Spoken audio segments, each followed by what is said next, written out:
Okay, so Rob, this is a brutal smackdown you're laying on me, and if this is how it feels when I say that MAGA is a hate group based on hatred, then I apologize so deeply for saying that. Doc, I think, is ready to call in. Who knows what he'll want to talk about, but we will politely wreck him again tonight. So, how are you doing today, Duck? You got a sports coat or something on there. I like it. Yeah, absolutely. Rob, we can skip some of the formalities. So I Sure. was in chat and I heard you say, we need a strapping, intelligent, masculine, perhaps sexually desirable leftist to come on. And I looked down and I saw, is this me wearing a chiral DNA shirt? And I prayed Look and I at said, that. "Oh Lord, could it be me that's meant for the Rob Norland, Norland, big time Las Vegas, and I love talking to you, Rob, and so I'm happy to be here." Well, we're gonna go straight. I'm going straight to the top, and you'll be a nice like foil, so you could come to the top with me, and we could argue all the time. I'll have to up my coat game though if I'm gonna keep up with you. So now I do appreciate Yeah. you calling in, Duck. So anything specifically that we get, Jess Gerald, who's probably the biggest donator to my channel, he says I loathe this guy. So you're doing your job already, Duck. So I Yeah, appreciate that. and yesterday, Jess did keep me off of Sarah's panel because Sarah lets I you saw. like in these types of formats. Jess sent in donations, like literally like 4 or 5 times, and Well, I would here we'll say, try this. Right now we are at $524 in super chat donations. If we make it to 650, then we'll boot Duck off. I How's got that something. sound? I got something for you too. If anyone's working construction and owns pit vipers, you right now could donate like 3/4 of a day's work for a simple $150. You get rid of this strapping young lad. There you go. So if we make it up, if we make it to $650, we'll boot Duck. So before that happens, Duck, you take the conversation anywhere you want, but let's make it something we'll disagree about, or at least that you think we will. So, what do you Okay, got? well, Rob, how would you feel about picking up from yesterday? Um, I don't Yeah, know, that's fine. The death trans penalty. stuff? Oh, well, trans stuff. Whatever you want. No. The other thing we were talking about was sort of death penalty type I'm stuff. I'm Was the not. I'm just to be honest. I'm not going to defend trans stuff when I'm wearing meme sunglasses.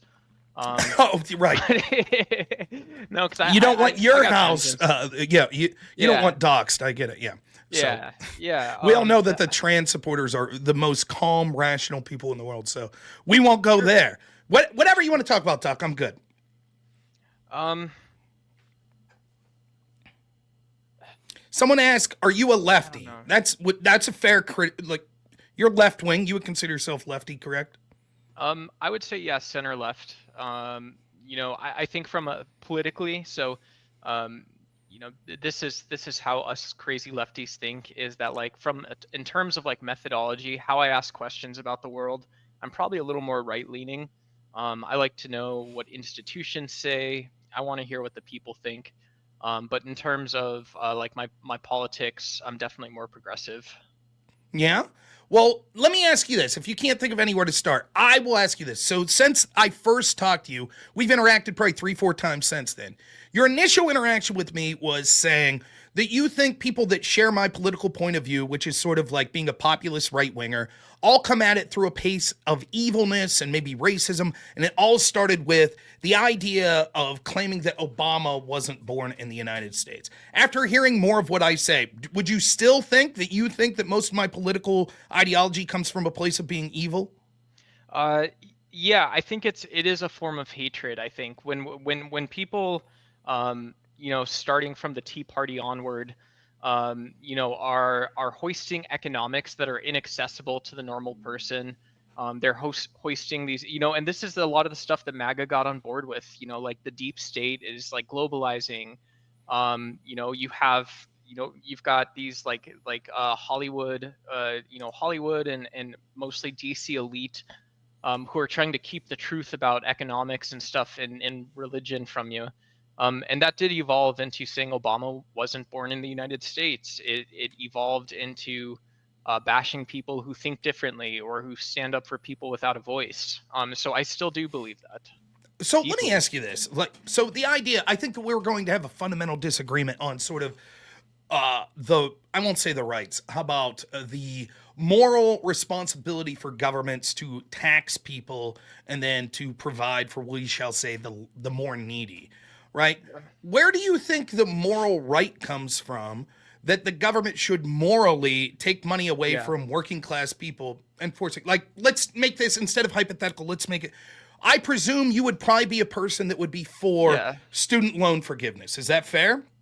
Um, so jumping from for student loan forgiveness, um, I don't know. I would prefer to talk about like welfare benefits, right? Okay, that's fine. I'm a huge advocate of welfare benefits. I don't know that much about Okay. like student loan forgiveness programs. Obviously, I think it sounds sick, but I don't know if that's The only reason I bring it up is because what ends up happening is you actually see that people that get college degrees over a lifetime end up making precipitously more than people that never went to college. And yet those people that didn't Yeah. go to college are going to be taxed in order to give those refunds to the people that will end up making more money to them.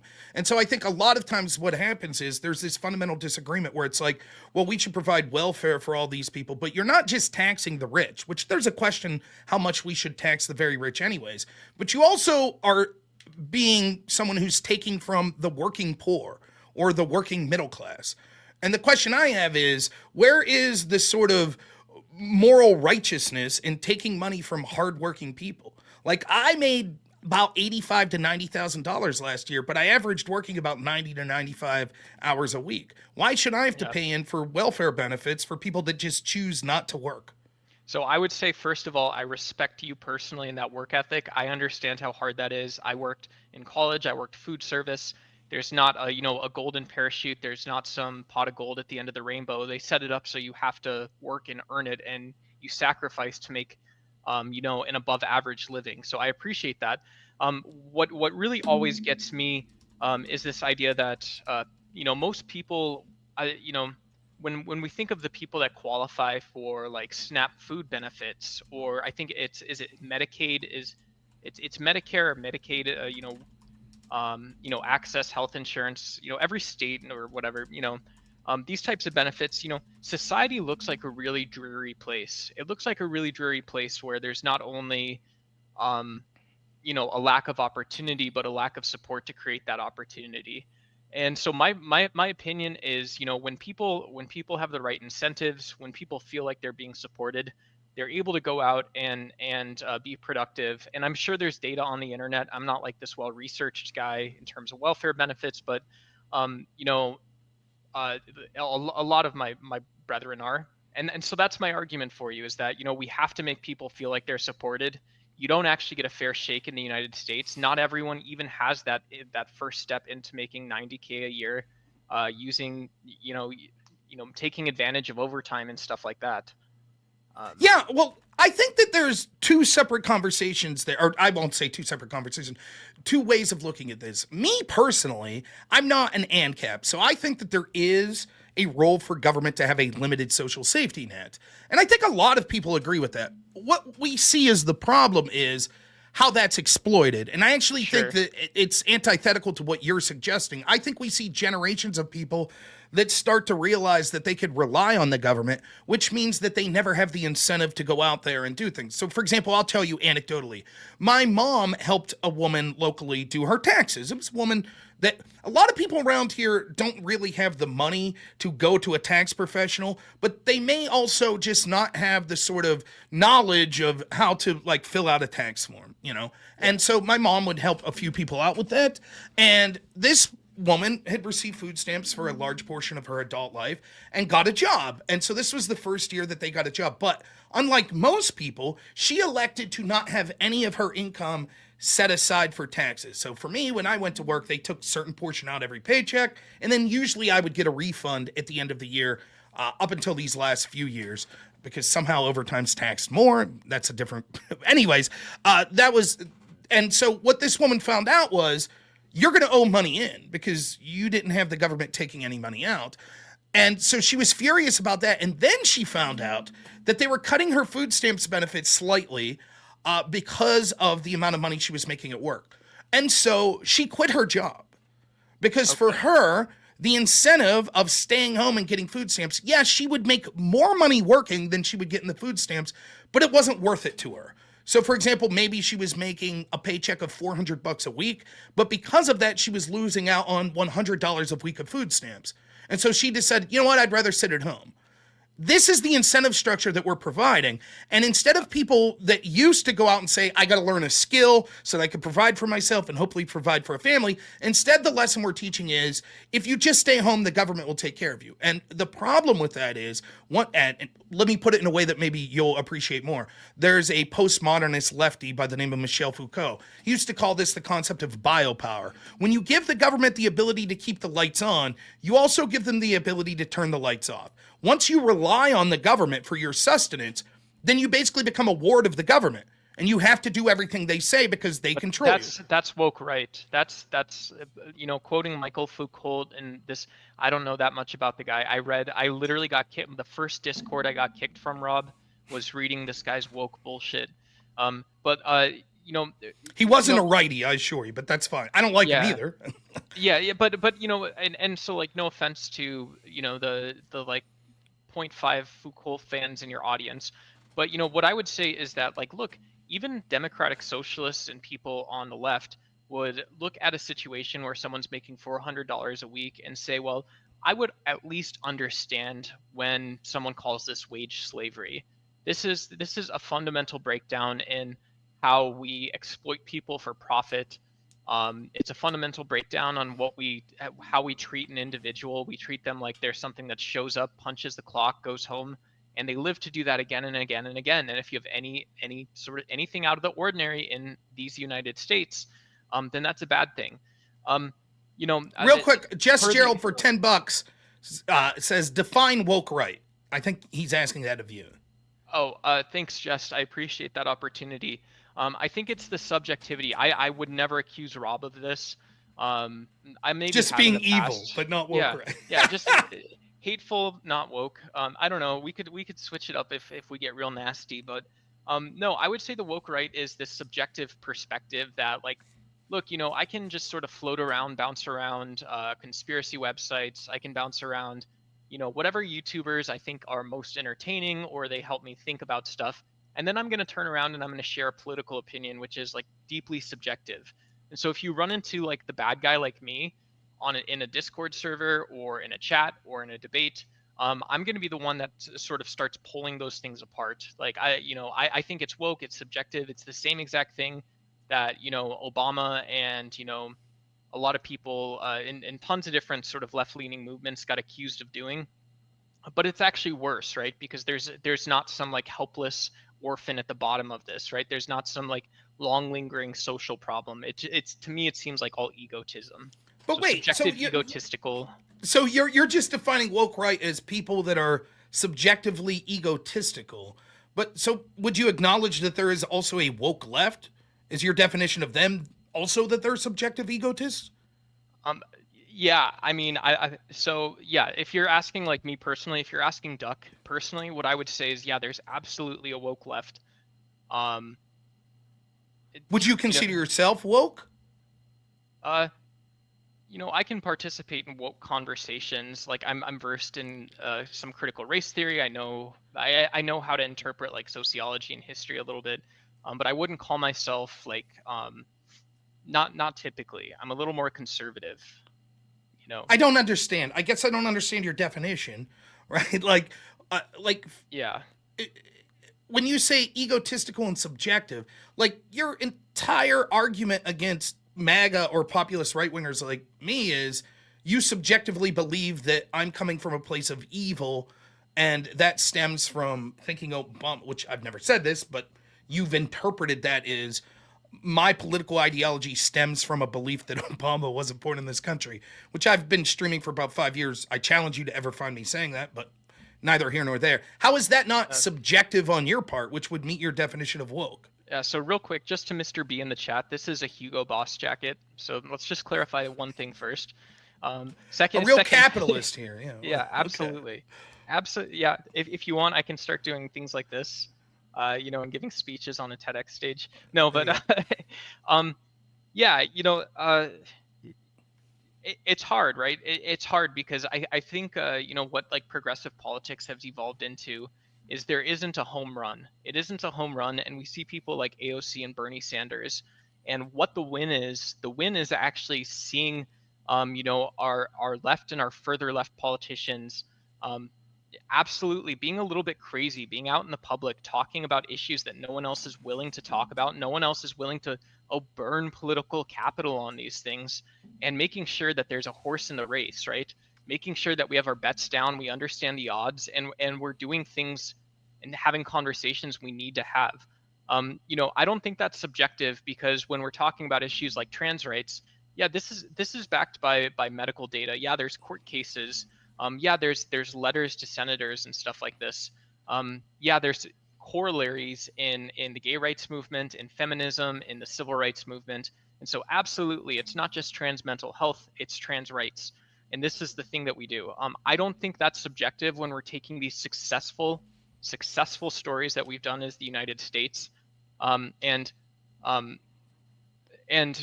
we are, Well, we're well, if I watching over may, them. if I could interject here. First Yeah. off, we could have a big debate about what the medical literature says about certain things in the trans movement. So the idea that you would say, well, this is like settled, it's objectively true, is not true. In fact, we could see that the National Health Institute or whatever from the UK recently in the past 2 years has Sure. banned sort of puberty blockers and other treatments for children because they've looked at the longitudinal studies and say they have very low confidence in the ones that say that these are beneficial for children. So, like, the idea that it's objectively settled is nonsensical, but nonetheless, that's not all that's said, right? You have to understand, it's not just a matter of saying, well, we're looking at the studies and that's all we're doing. There's all sorts of political and cultural prescriptions that are offered after that. So let me ask you this. So given that, you've Yeah. reached one conclusion reading the medical data. One of the things I hear with a lot of people that talk about trans coming from the place of the left, they believe there's a trans genocide. Do you? Do you believe there's a trans genocide? Um, yeah, so in terms of the science communication and where I think a trans genocide lives in our society, what the data actually says is that when you take the most at-risk groups, for what really is a public health crisis for suicide and self-harm, or suicide and self-harm, sorry, YouTube. When you look at the data, you see that there are methods that are effective, and you also see that there's not like a magic bullet. That mostly treatment plans, like anything else classified as a mental disease, is something that takes place over time. And so you go see a psychologist or a psychiatrist, and they're going to work with a medical team if you need it, if you get to that point.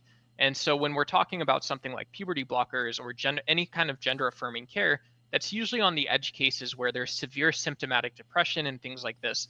And so where I think there's a genocide, is, and that word does mean something, but, poetically, there's a trans genocide in the sense that people see this data, they understand what it means, and I'm not accusing, Showtime Bobby Norland, I'm not accusing Andrew and Rachel of doing this, not accusing anyone of doing this, but you see people on like Fox News, these major broadcasts, who understand what the data means. They have teams of people that pore over this stuff and still say that there's like a war on our children, when that in no way reflects the medical or social reality of what's going on.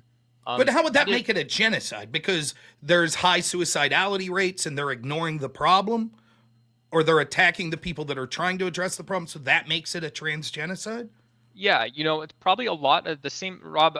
If we're being honest, the same thing that maybe your mother felt, or your close friends that that have lived paycheck to paycheck, where there's this cliff, and if you go over it, they feel there's no support, there's no safety net. Except in the trans case, when you have these social levers moving you backwards, the cliff that you walk over can actually end up being tragic and fatal.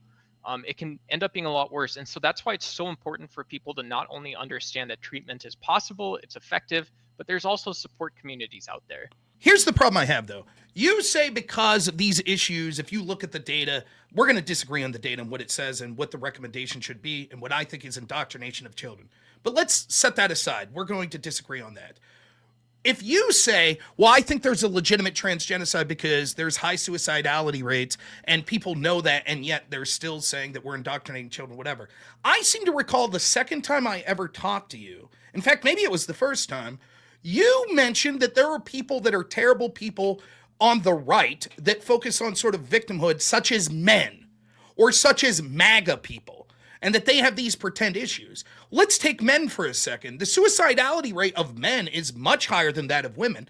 So aren't you in effect then, wouldn't you consider that a male genocide that you are defending? Because you're saying that the people that talk about men's rights issues themselves are evil, bigoted people that are just engaged in victimhood, Sure. woke right culture.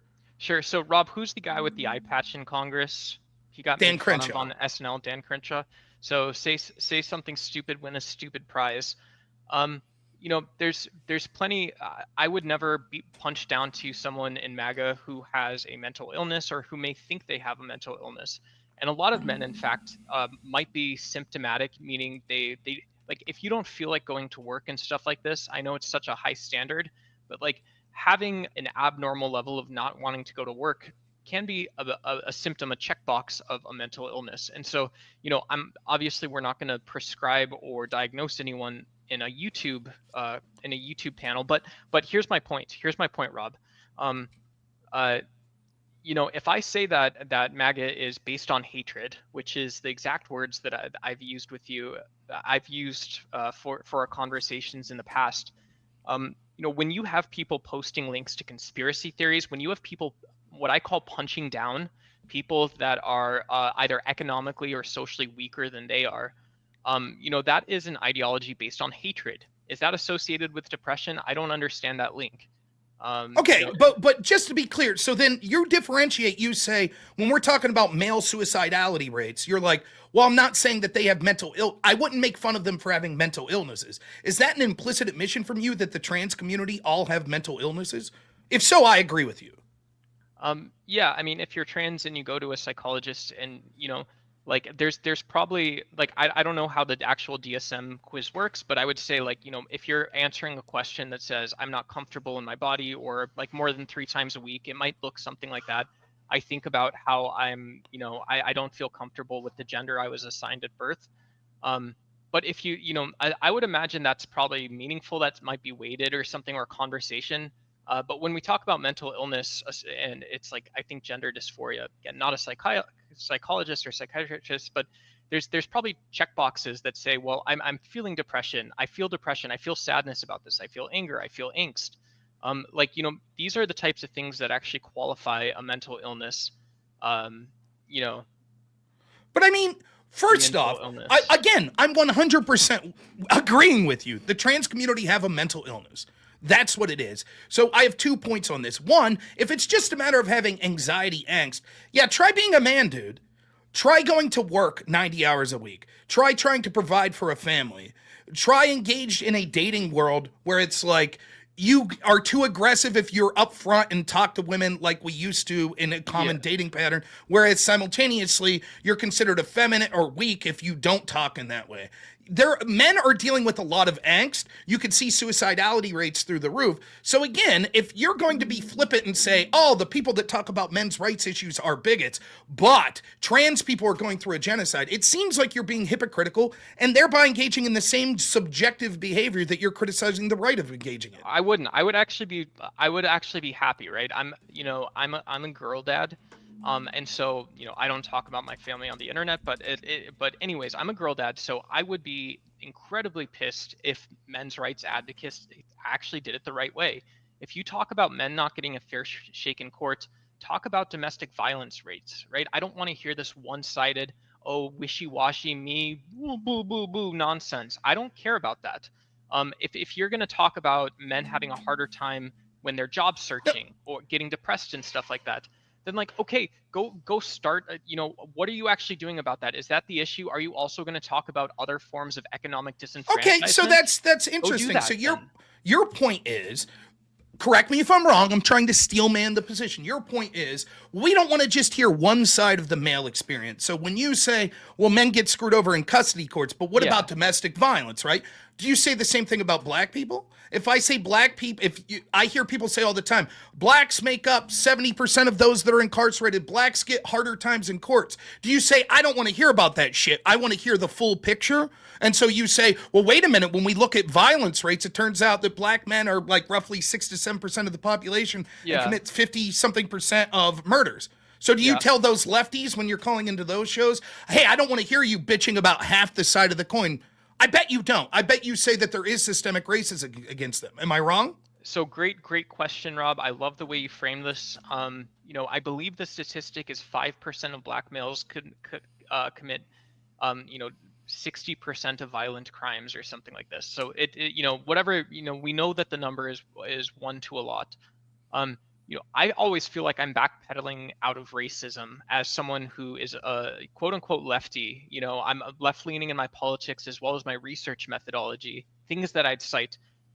My argument for this, just very quickly, or my response, is that, if we look at anyone committing a crime, this isn't how criminology works. This isn't how sociology works. This is a useless, pointless statistic. It's something phenomenal that in the United States, people with a racial identity end up committing a large proportion of violent crime. They are victims, or what they go and do, and depending on the context, is recidivism. Um, and so this is another case of only showing one side of the story, where you're not actually talking about how to solve a problem. You're not actually talking about having a dialogue. What you're talking about is repackaging a form of racism, and not accepting that the United States was a country that had slavery 200 years ago, less than 200 years ago. We were a slavery But you see what you've done. You've done something clever here, right? So when it comes to domestic violence, you falsely assume that men are disproportionately committing domestic violence, and you don't look at all these other factors. You don't say, well, what's the whole picture? For example, I could use the exact logic you're using in the inverse. Well, men commit domestic violence more, which they don't, but let's say for the sake of argument that's true. Men commit domestic violence more because systemically the courts screw them over, and the most important thing in your life is having children. And so when courts keep your children away from you, that has bred hatred into men's hearts. You would never do that. You just cite unabashedly. No, Rob, don't tell me what I'm going to do. Don't tell me. No, I'm not. Real quick, I'm not telling you what you're going to do. I'm telling you what you did. You already did. You already said, I don't want to hear men's problems because you need the full picture. Then men commit more domestic violence. But then when I'm like, okay, then you would say the same thing when it's minority groups. So you would say the same thing with blacks, and you're like, well, no, because there's, past trauma, and we had slavery and Jim Crow, and there's all these other factors that explain those statistics. And I think that's bullshit. I think that clearly what you're doing is you're engaging in the world through this cultural Marxist perspective, where you have groups that you consider oppressors and groups that you consider oppressed. And so when it's the groups you consider oppressed, you'll always paint things in the most favorable light for them, like in this case, black people. But when it's groups that you consider oppressed, you say, screw their problems. We don't give a shit. They commit more domestic violence. End of story. Okay, so Rob, this is a brutal smackdown you're laying on me, and if this is how it feels when I say that MAGA is a hate group based on hatred, then I apologize so deeply for saying that. You know what? I think there's a common sense lesson that fathers give to their sons and daughters, that if you're in an unsafe situation, you get out of it, right? Don't be stupid. You get out of that situation. And so what I'm hearing from you is that the type of conversation I would have about my with a son or a daughter or something like that, about staying safe even when you're in an adult, romantic relationship, you're in a domestic situation. The advice that should be given to both males and females about keeping their safe and their mentality safe, this is the same way that we have a conversation about men beating their wife, about crimes being committed, and about the social drivers that create that condition. And so I don't want to accept from you that what I do is I accuse men of stuff. What I'd rather say is that, I said what I said. I said I want to hear both sides of an issue. Maybe I'm missing the point, but if I hear someone gish galloping and bitching about how hard their life is as a man, it's like, cool. Well, that's a conversation. Also, do you not have access? Can you not go talk to a fucking healthcare provider? Sorry for the stream, but go fucking talk to someone. But can't you say that about can't you say that about women? Can't you say that about trans people? Can't you say that about black people? Rob, how funny would it sound? I take out my orange highlighter and go do. I'm gonna write my senator because I had bad time at dinner other day. Bad wife, no do dishes. This is what I see the entire woke men's rights. Where the hell did a right come in? This is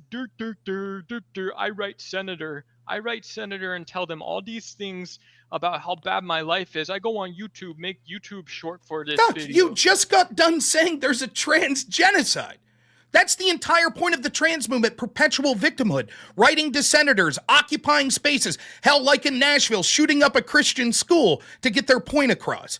That's the entire point. So the idea, like, if your argument wants to be, hey, screw everyone that wants to claim perpetual victimhood, fine, at least that's a consistent argument. But it's clear that what you're doing is saying, no, the groups that I as a lefty say are victims are really victims, and we need to focus on that. But the groups on the right that say, wait a minute, we have issues too, you're like, screw those people, I don't want to hear it. They could go talk to a therapist. The difference is, the groups that you perceive as victims, we at least as a society are culturally, we accept them complaining about their station. For example, you could be a woman, and there's tons of cultural ways that we accept women complaining about issues that affect women. But if you're a man and do it, then we have people like you that are like, stop your fucking bitching. Why don't you just go to a therapist?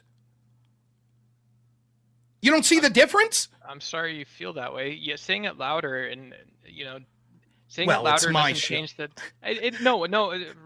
Rob, I love hearing you talk. You have a beautiful voice, but thank you. I try. I didn't hear a political opinion in there. Like, I didn't hear anything about. Well, it's not really a political opinion. What it is, it's an opinion to try to be a consistent person. For example, let's talk about Rob. Sure. Let me beat the dead horse one more time. If I hear what sounds like domestic disputes at my neighbor's house, and let's just, to be completely unbiased, because the chat's tearing me apart right now, to be completely unbiased, it sounds like there is a male and a female involved, and that is as much as I know. If I turn on my news station the next day, and I see on CNN they're talking to a girl neighbor, just because, of course, feminist CNN, and she's saying, oh, I escaped this horrible situation, and this is such a huge social problem, and let me tell you all about my situation. Then I turn on Fox, and the guy is doing the same thing, right? Hypothetical situation. He's on Fox, and he's saying, oh, yeah, it's so true that, women can be abusive in the household. And, this is actually a huge social problem. Let me tell you all about the information and story that I know and that I have about me. I don't give a shit about either of those stories, because that doesn't tell me anything new about reality. I know there's horrible people out there that shouldn't be in a relationship. That doesn't tell me about incidents of crime, things that my tax dollars go to, things that my kids' school friends don't need to deal with at the household, things that should be otherwise. So you would feel the same way if, for example, a trans person commits suicide and the local news does a story, or CNN does a story, and say they were bullied. You would say, get the fuck off my TV. I don't want to hear about this. How's this affect my tax dollars? That's what you would say? No. Why? How does that affect your tax dollars that one person was allegedly bullied? Because what trans issues aren't saying what all of society and life is like. It's saying what life is like for one person. I don't understand. Okay, but you just got done saying, I don't give a shit about one person. You just got done saying that. That's not a news story. That's not political. Your tax dollars doesn't go to just one person. No, Rob, because if you tell me about one person, if you say, you tell me about one person and a story, this is then all about men's rights, that doesn't make any sense to me. When we have data to support, what sort of, you want data? Okay, for example, you talked about domestic violence. Okay, so and we're also drifting. Real quick, I'll read you a couple abstracts or overviews of a couple studies. A 2010 review by Strauss found that in non-reciprocally violent relationships, women were perpetrators in over 70% of the cases, and women were as likely as men to initiate violence. A 2006 study of cohabiting couples with young children found women initiated aggression 33.8% of cases compared to 23.3% for men, and severe aggression, women were 11.5% versus 8.4% for men. Then when we get to emotional abuse, across studies, 40% of women and only 32% of men reported perpetrating expressive reactive emotional abuse, while 41% of men and 43% of women reported coercive controlling abuse. So this shows, at best, there are similar rates when it comes to physical and emotional abuse, but actually the studies seem to suggest that women are more likely to commit those styles of abuse than men. So when you say, well, wait a minute, when we hear the story about the individual trans person being bullied and harming themselves, that's a greater societal context because that's indicative of the entire trans community. But then when I say, well, shouldn't we be allowed to talk about men's issues? You're like, no, fuck them, go talk to a therapist. That doesn't give any story about like a broader social construct. And yet you Sure. yourself came on parroting untrue things about what you assumed was the case. And the reason you assumed that men are more likely to commit domestic abuse is because our society is set up to prioritize what we see as the oppressed class, in this case, women. And so you just haven't heard these stories. So you're actually perpetuating the very downfall of sort of the like misapplication of what we think the facts are. Oh, men are more likely to commit domestic abuse, and we don't want to hear about their sob story when they're victims. That's just one individual. That's actually not true. The data suggests that women are just as likely, if not more likely, to commit those styles of abuse. But because of people like you and people with institutional control that share your values, we shame those men. And we say those men don't have real issues. We don't want to hear about it. In fact, you had said previously that not only are those fake. Talking about, Rob? What the fuck are you actually talking about, dude? I'm repeating your own words to you. You literally said, no, if there is a story. No, you're not. Okay, I'm gonna repeat what I think you heard, and you tell me where I'm wrong. Keep going, right? You said if you turn on CNN and Fox and you hear a story about a man being a victim of domestic abuse, you don't give a shit about that because that's just one individual. How does that affect your tax dollars? But if the same story is about a trans person being the victim of abuse, you do think that matters because it has a broader societal construct to it. When I said, but wait a minute, I think that the story about the man, in the same sense that the trans person could speak broader societally, the story about the man being a victim also would. You're putting words in my mouth. You're putting words in my mouth. Where did I get that wrong? Okay, because a trans person identifies as a trans person. When you take these broad definitions of male and female, and you're not talking about violent people committing violence against each other, you're abstracting the issue. Why is that not a better way of looking at it? What are you talking about? So trans people identify as trans. Let me explain this. Let me explain this. If you quoted some stat that if 38% of women are the ones who initiate a domestic violence incident, then we're talking about 38% of 100% of people who committed violence in the household. Isn't that right? No. Right? This is, they interviewed people, right? When it comes to non-reciprocally, so they're looking at violent relationships, 70% of the time it was women. Then in a study with couples that live together, when it was talking about who initiated minor aggression. None of that is normal, Rob. None of that is normal. Well, what do you mean that's not normal? No, okay. I don't understand how you think, like someone, I don't know. I don't even know that guy.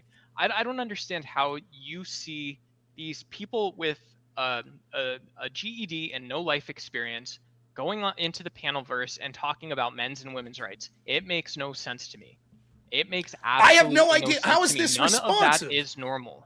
But wait a minute. How's this responsive? You could say, I don't believe that study. Let's look at the methodology of those studies. Those are at least arguments. But just saying, okay, but you just saying, no, that's not normal. And then when I'm talking about actual studies, then transitioning to, well, there are people that don't have an education that talk about men's issues on panels. One, what the hell does that have to do with what I said? And second, just because you have some degree from some bullshit university doesn't make you any. What degree do you think I have? Rob, I don't. You have. Do you think I have a degree? You have a certificate in nursing, I think.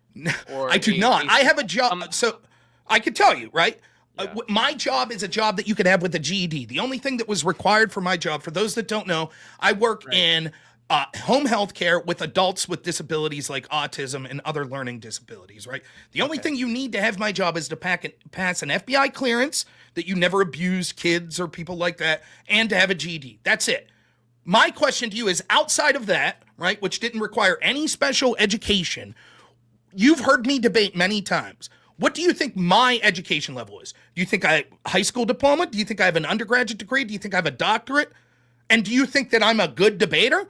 If I only have a high school degree. I saw one video from you from like 3 or 4 years ago. It was before Normal America, I think.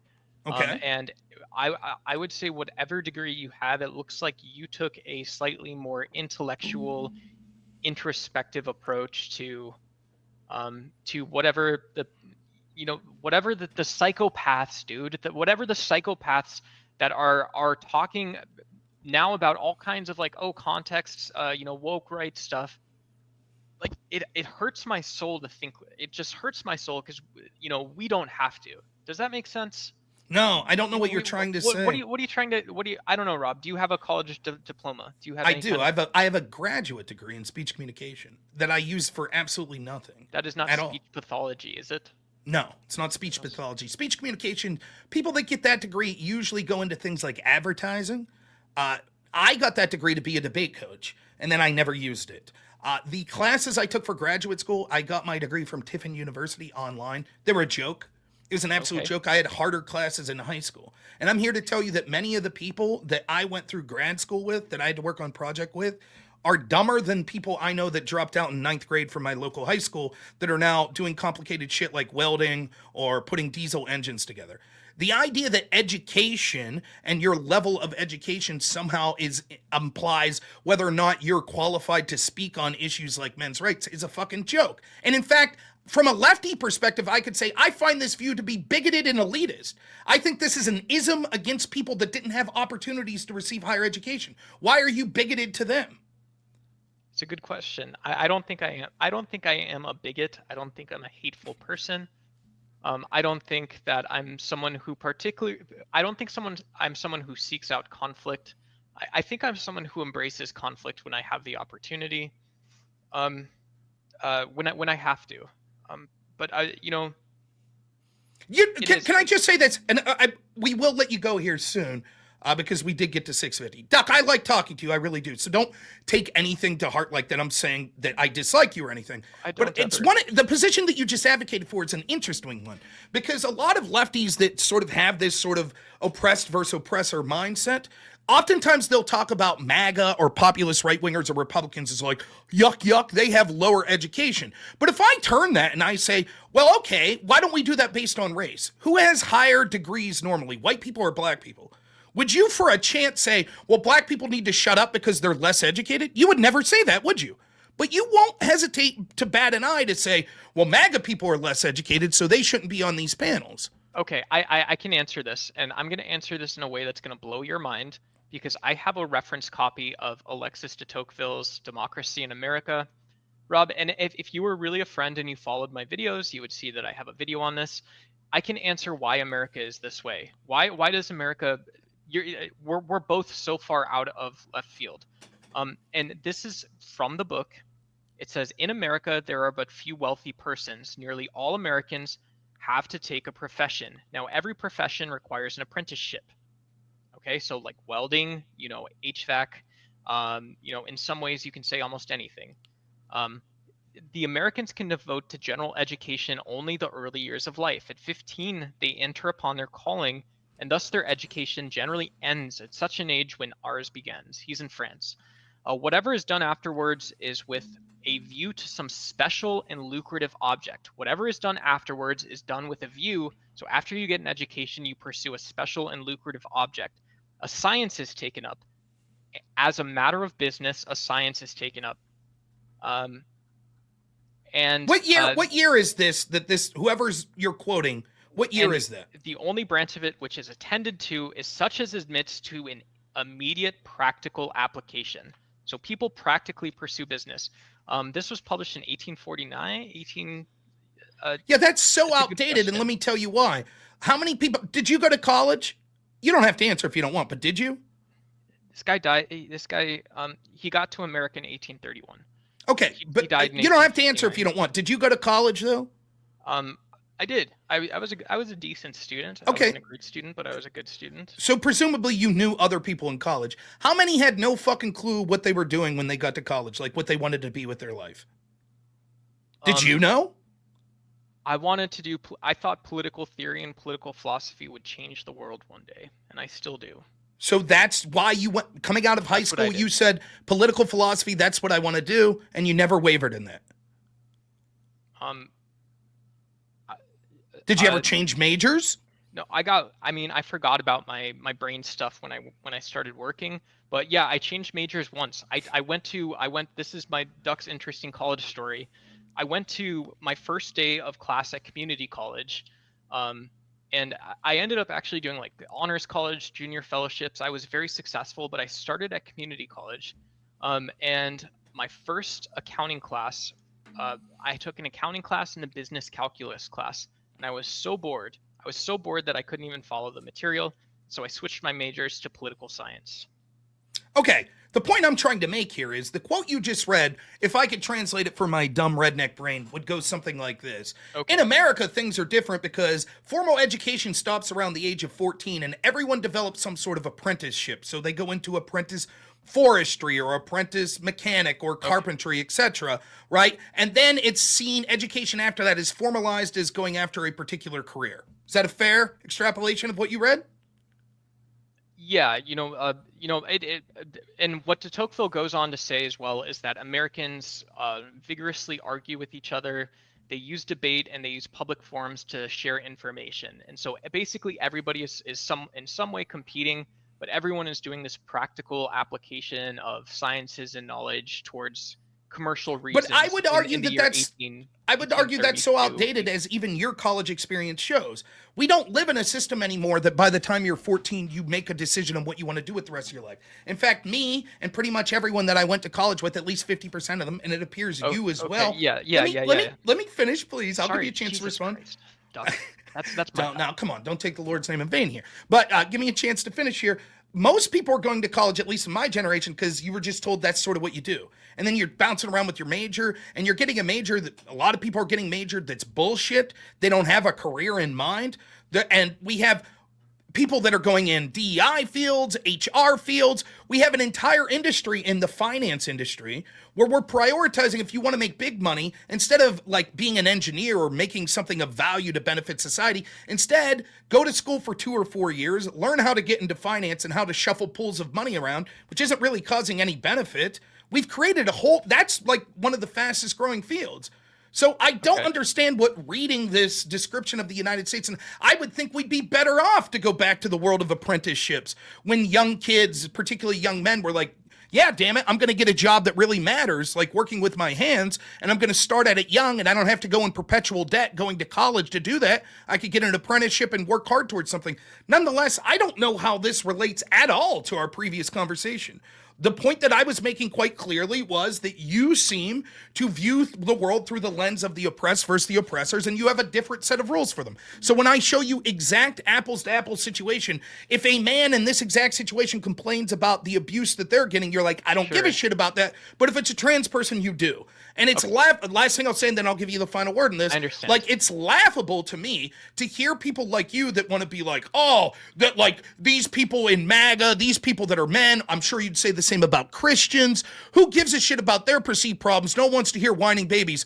Oh, and by the way, there's a trans genocide.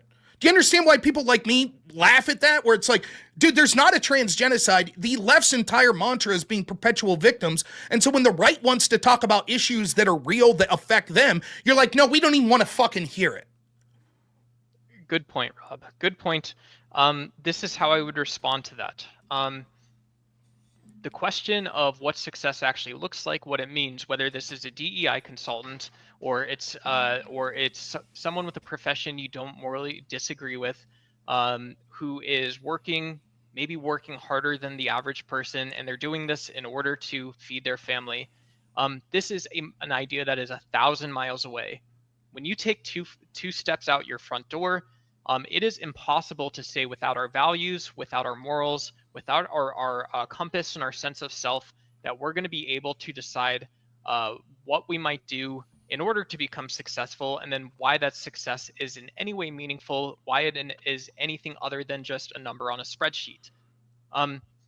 And so if we're talking about success in the United States, the practical application, which comes from liberalism now, only now, is that individual who decides that success matters because the individual is the reason that it matters. Individuals in general, and not the self, not the ego, and not just some abstract something for why it might be, I could just suppose why it might be worthwhile.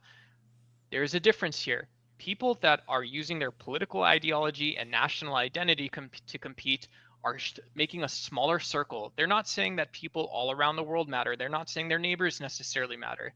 They're saying that it's only through this affirmation of group identity that I can find success, and it is meaningful and purposeful. The thing that we should take away from this is that liberalism is only one way in order to be successful and ethical and moral. And it's a reason that we should actually believe that we can contextualize greater successes and achieve those more easily. However, the philosophical and the individual concept that sits with this is morality and ethics itself. It is innovation and discovery itself. It is not about national identity. It is not about stripping the context of living in the United States completely away. It is only about what it means to actually be a good person while you're being successful. All right. All right. We did promise if we got $650, we were going to boot you.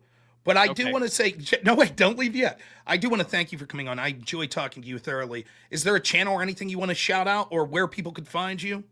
Yeah, I don't know if you want to, I mean, it's just. Are you on YouTube? Yeah, I'm not grifting, guys, but this is, I'm going to put it in the back chat. If you want to drop it, cool. And if someone, wants to talk about democracy in America or philosophy, come check me out. But yeah, I'm not that cool of a guy. I would enjoy having you, but so subscribe or don't. But I love Rob. I love Rob. What can I say? Way to sell yourself. I'm not that cool. All right, Doc. Thank you, man. I'm going to talk about you a little after. We'll be here all night, though, if we can come back for it. Bobby, could you just for the one time, could you please boot me, good sir? I will boot you if that's what you want. Thanks. We'll talk soon. Want to.